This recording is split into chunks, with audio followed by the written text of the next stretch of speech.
வரலாற்று சிறப்புமிக்க இந்த இடம். இது ரொம்ப சவாலா இருந்திருக்கு. இத புதுப்பிக்கிறது அப்படிங்கிறது. ஏன்னா ரொம்ப மோசமா இருந்துச்சு. இது எவ்வளோ சேலஞ்சிங்கா இந்த ஒர்க் இருந்துச்சு? இதை பற்றி ஏன்னா நான் வந்து கட்டிடவியல் ஒரு நிபுணர் கிடையாது. அதனால ஆனால் நான் பார்த்ததுலேருந்து சொல்கிறேன், இது ஒரு பெரிய சேலஞ்சாக தான் இருந்து பெரிய சவாலாக இருந்திருக்கு.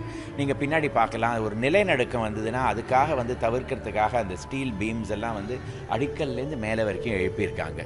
அதுவே ஒரு பெரிய விஷயம் இந்த கட்டடத்தை பாதுகாக்கிறதுக்காக.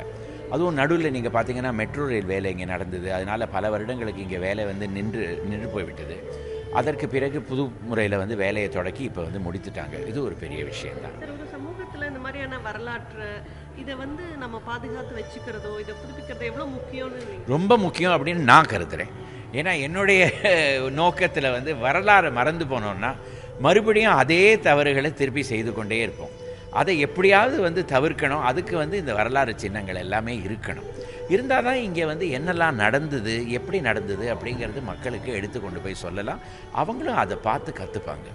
இந்த இடத்தோட சிறப்புகளை நீங்கள் முதல்ல நீங்கள் சென்னை அப்படின்னு எடுத்துட்டாலே சினிமா சிட்டி, காலிவுட் அப்படின்லாம் நம்ம பேசணும்.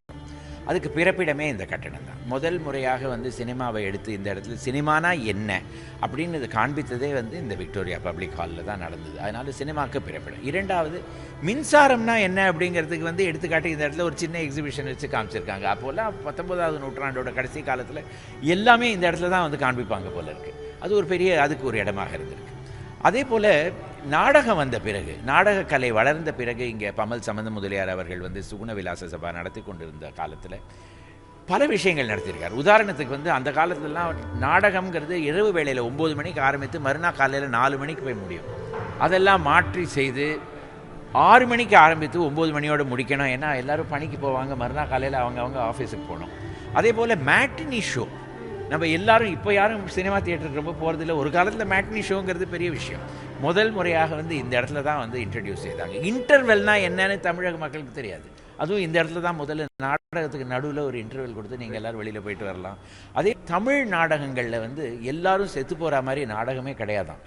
முதல் முறையாக அவர் இந்த மாதிரி ஒரு நாடகம் இந்த இடத்துல அரங்கேறிய போது யாருமே வீட்டுக்கு போகலையா. ஏன்னா அதுக்கப்புறம் எல்லோரும் சொர்க்கலோகத்தில் வந்து ஒன்றா சேர்ற மாதிரி ஒரு காட்சி இருந்தால் தான் நாங்கள் வீட்டுக்கு போக முடியும் அப்படின்னு சொல்லி இங்கேயே காத்துட்டு இருந்தாங்களா. அதனால் நாடகக்கலை, அதே போல் நாடகத்திலேருந்து சினிமாவுக்கு வந்த பல கதைகள், மனோகரா, தூக்கு தூக்கி, இது எல்லாமே இந்த இடத்துல தான் முதல் முறையாக அரங்கேறியது. பெரிய விஷயம் இந்த கட்டடம். அதுக்கு விளையாட்டுக்கு ரொம்பவே பெரிய இடமாக இருந்திருக்கு. உதாரணத்துக்கு டேபிள் டென்னிஸ், இந்தியாவிலேயே முதல் முறையாக டேபிள் டென்னிஸ் 1931ஆவது ஆண்டு இந்த இடத்துல தான் டேபிள் டென்னிஸ்னால் என்ன அப்படின்னு பார்த்துருக்காங்க. அதே போல் டென்னிஸுக்கு இது ஒரு பெரிய இடம். கேரம், செஸ் எல்லாவற்றுக்குமே இது ஒரு பெரிய இடமாக இருந்திருக்கு, மையமாகவே இருந்திருக்கு. இங்கே வந்துட்டு போன முக்கியமான தலைவர்கள் பற்றி முதல்ல நான் சொல்ல ஆரம்பித்தேன்னா சுவாமி விவேகானந்தா தான் 1897ஆவது ஆண்டு. அதற்கு பிறகு பார்த்தீங்கன்னா மகாத்மா காந்தி. அப்போ அவர் மகாத்மாவே கிடையாது, யாருன்னே யாருக்குமே தெரியாது. 1915ஆவது ஆண்டு அவர் இங்கே வந்தபோது இந்த இடத்துல வந்து ஒரு பொதுக்கூட்டத்தில் பேசியிருக்கார்.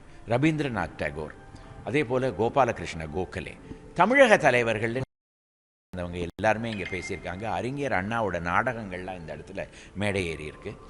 அதே போல் அயோத்திதாஸ் பண்டிதர், ரெட்டமலை ஸ்ரீனிவாசன், இவங்க எல்லாருமே இந்த எம்சி ராஜா, தீரர் சத்யமூர்த்தி, காங்கிரஸ் தீரர் சத்யமூர்த்தி, அவங்க எல்லாருமே இந்த கட்டடத்தில் பேசியிருக்காங்க. பிளே ஸ்டோர் மற்றும் ஆப் ஸ்டோரில் இருந்து பாலிமர் செயலியை QR கோடு மூலம் பதிவிறக்கம் செய்யுங்கள். செய்திகளை உடனுக்குடன் பெறுங்கள்.